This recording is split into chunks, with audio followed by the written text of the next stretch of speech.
Napoleon அவர்கள் தன்னுடைய மகனுக்கு திருமணம் பண்ணி வச்சிருந்தாரு அப்படின்றது நம்ம எல்லாருக்குமே தெரியும். இவர் தன்னுடைய மகனினுடைய ஆசைப்படி ஜப்பானுக்கு கூட்டிட்டு போய் திருமணம் பண்ணி வச்சிருந்தாரு. ஆனா, அமெரிக்காவில் தான் இவங்க வசித்து வந்தாங்க. மகனின் ஆசைக்காக எல்லோரையுமே அங்க அழைத்துட்டு போயிருந்தாரு. மிகப்பெரிய அளவுல பிரம்மாண்டமாக பல பிரபலங்களை வைத்து திருமணத்த முடிச்சாரு. திருமணத்தின் போது அவரு கண் கலங்கியிருக்கத நம்மளால இப்ப வரைக்கும் மறக்கவே முடியாது. 3 மாதங்கள் ஆயிருச்சு. இப்ப மறுபடியும் அமெரிக்கா திரும்பியிருக்காங்க.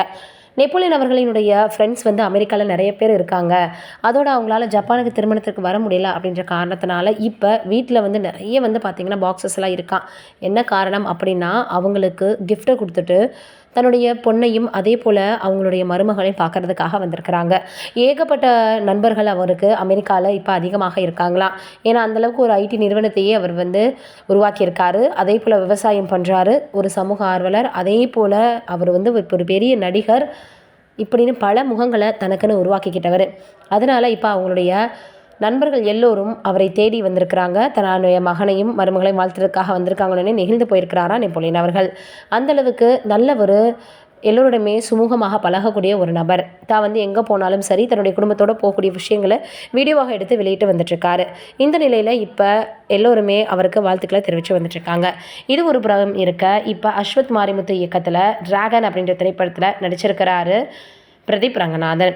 லவ் டுடே திரைப்படத்தில் அவர் மிகப்பெரிய அளவில் வந்து ரொம்பவே வந்து நல்ல ஒரு நடிப்பை காட்டியிருப்பார். இதில் இந்த காலத்தில் இருக்கக்கூடிய இளைஞர்கள் எப்படி வேணாலும் தப்பு பண்ணிவிட்டு நம்ம என்ன வேணாலும் பண்ணலாம் அப்படின்ற மாதிரியான ஒரு மைண்ட் செட்டில் இருக்கிறாங்க. அதையெல்லாம் தடுத்து நிறுத்தக்கூடிய வகையில், யோசிக்க வைக்கக்கூடிய வகையில், தப்பு செஞ்சால் எதிர்காலத்தில் என்னென்ன அவங்களுக்கு விளைவுகள் வருது, செய்கிறப்ப நல்லாயிருக்கும், ஆனால் அதை செஞ்சு முடிச்சதுக்கப்புறம் எந்த விதமான பலன்களை அனுபவிக்கிறாங்கன்றத கண்கூடாக காட்டியிருப்பாங்க. நிறைய பேர் அந்த மைண்ட் செட்டில் இருப்பாங்க. ஆனால் ஒருத்தருடைய வாழ்க்கையை அழிச்சிட்டு நம்ம அதில் வாழணும்னு நினைக்கக்கூடாது அப்படின்றதுல ரொம்ப தெளிவாக வந்து பார்த்திங்கன்னா இந்த படத்தில் காட்டியிருப்பாங்க. கிட்டத்தட்ட 4 நாட்களுக்குள்ளாகவே 52 கோடி வரைக்கும் வசூலிக்கக்கூடிய வகையில் இந்த கதையினுடைய ஒரு ஸ்ட்ராங் இருக்குன்னு சொல்லலாம். இவரை பார்த்தா தனுஷ் மாதிரி இருக்கிறாருன்னு பிரதீப் ரங்கநாதன் அவர்களை சொல்லியிருக்கிறாங்க. அவருடைய சாயல் இருக்குது அப்படின்னு. இவர் நடித்த 2 படங்கள்லேயே மிகப்பெரிய அளவில் வந்து ரசிகர்களிடையே ஒரு ஹீரோவாக நின்றுட்டாருன்னு தான் சொல்லணும். பெரிய பெரிய வந்து ஹீரோக்களுக்கு கிடைக்கக்கூடிய அந்த படத்தினுடைய வரவேற்புக்கு கிடைக்கக்கூடியது இப்போ இவருக்கு கிடைச்சிருக்கு அப்படின்றத நம்ம மறுக்கவே முடியாது. அந்த அளவுக்கு எல்லோருடைய மனதிலுமே இடம் பிடிச்சிட்டாரு. வெயிட் பண்ணி பார்க்கலாம். இன்னும் இவருடைய நடிப்பில் என்னென்ன படங்கள்லாம் வெளியாக போகுது, எப்படி வரவேற்பை பெறப்போகுது அப்படின்னு.